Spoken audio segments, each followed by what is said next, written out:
Student कैसे हैं आप सभी का आज हमारे इस चैनल पर स्वागत है। आज हम देखेंगे क्लास 10th से एक मोस्ट इम्पॉर्टेंट टॉपिक जो बायोलॉजी का है।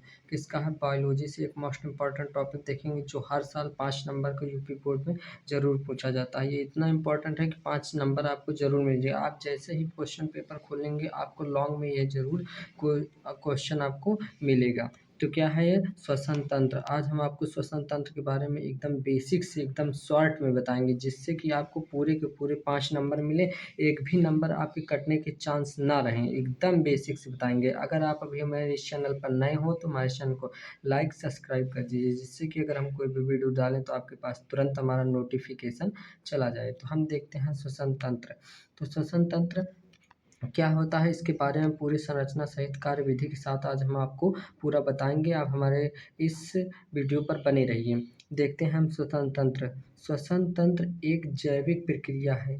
क्या है? श्वसन तंत्र एक जैविक प्रक्रिया है जो मनुष्य वातावरण से इस ऑक्सीजन को ग्रहण करता है तथा कार्बन डाइऑक्साइड को बाहर निकालता है। इस प्रक्रिया को श्वसन कहलाता है। तो मतलब श्वसन किसे कहते हैं? तो श्वसन की जो क्रिया होती है वह श्वसन जैविक प्रक्रिया होती है और मनुष्य वातावरण से जब ऑक्सीजन गैस को ग्रहण करता है तथा कार्बन डाइऑक्साइड को बाहर छोड़ निकालता है, इस पूरी प्रक्रिया को ही श्वसन कहलाता है। क्या कहलाता है? इस पूरी प्रक्रिया को ही श्वसन कहलाते हैं। तो आपको ये नामांकित चित्र देखिए। तो ये चित्र में क्या है? ये आपको ऐसे ही पूरा चित्र बनाना है। तो यहाँ पर है नासा द्वार है, ये मुख्य गुहा है, नासा द्वार, मुख्य गुहा, ये श्वास नली है। ये जो पूरी क्या है? श्वास नली है। ये कंठ, श्वास नली, कंठ, ये दायां फेफड़ा, ये बायां फेफड़ा है।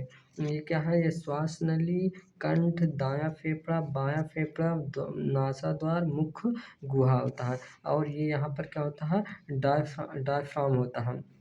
बस आपको नामांकित चित्र में इतना ही, आपको इतना छोटा सा चित्र बना देना है। बस इससे ज़्यादा आपको कुछ नहीं करना है, इतना ही चित्र आपको उसमें बना देना है। तो ये हो गया हमारा चित्र। इतना बनाने के बाद ये सब आपको ध्यान रखना है, ये सब आपको लिख देना है उसके बगल में। फिर उसके बाद पहला इसका देखते हैं। पार्ट पहला में है नासा द्वार। नासा द्वार के अंदर एक नासा कपाट होता है जिसमें चिपचिपा पदार्थ म्यूकस निकलता है। तो नासा द्वार मतलब नाक का जो द्वार होता है उसे नासा द्वार कहते हैं। नासा द्वार के अंदर एक नासा कपाट होता है। क्या होता है? नासा कपाट होता है जिसमें चिपचिपा पदार्थ म्यूकस निकलता है जो ऑक्सीजन में मिली धूल कण को आपस में चिपका लेता है। मतलब नासा द्वार के अंदर जो म्यूकस पदार्थ निकलता है वो जो ये हमारे धूल कण, वायु में जो धूल कण उपस्थित होते हैं उन्हीं को जब हम ऑक्सीजन लेते हैं तो वो धूल कण हमारे नासा द्वार से होते हुए यहीं से नासा द्वार से होते जब जाते हैं तो यहीं पर एक म्यूकस पदार्थ निकलता है। वो क्या कर लेता है? उन धूल कणों को चिपका लेता है, जिससे शुद्ध ऑक्सीजन ही हमारे फेफड़े में क्या कर पाती है? प्रवेश कर पाती है।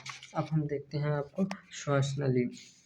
अब क्या होता है? श्वास नली। श्वास नली की लंबाई 10 से 11 सेंटीमीटर होती है। प्रत्येक श्वास नली अपने फेफड़ों में चली जाती है। तो यहाँ पर हम आपको दिखाते हैं। तो ये जो श्वास नली की लंबाई होती है ये क्या होती है? 10 से 11 सेंटीमीटर इसकी पूरी लंबाई होती है। ये प्रत्येक अपने अपने फेफड़ों में चली जाते हैं श्वास नली में। तो फिर उसके बाद कंठ देखते हैं। तो कंठ क्या है? ग्रसनी के भीतर भाग से निकल द्वार से पहले एक छिद्र होता है, इसे ही कंठ या एपिग्लोटिस कहते हैं। मतलब जो ये होता है यहाँ चित्र में देखिए, तो यही है ये कंठ। कंठ या इसे एपिग्लोटिस के नाम से भी जाना जाता है। जो ये यहाँ पर बना होता है इसी कंठ या एपिग्लोटिस के नाम से कहा जाता है।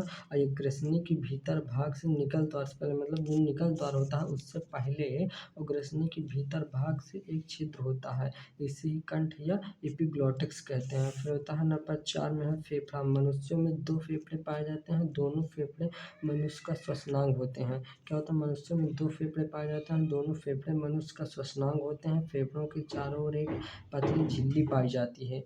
फेफड़ों के चारों ओर एक पतली झिल्ली पाई जाती है। तो मतलब मनुष्य में ये 2 फेफड़े पाए जाते हैं, एक दायां फेफड़ा एक बायां फेफड़ा पाया जाता है। इसे ही क्या कहते हैं? श्वसनांग कहते हैं।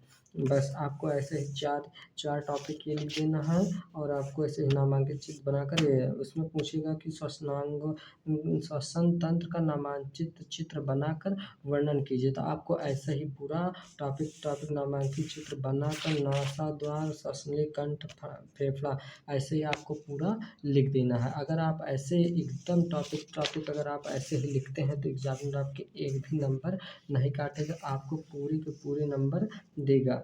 5 में पाँचों नंबर आपको मिल जाएँगे, एक भी नंबर आपको नहीं कटेंगे। अब यहीं पर ये हमारी वीडियो कंप्लीट होती है। अगर आपको यह वीडियो अच्छी लगी हो तो हमारे चैनल को लाइक, सब्सक्राइब करिए।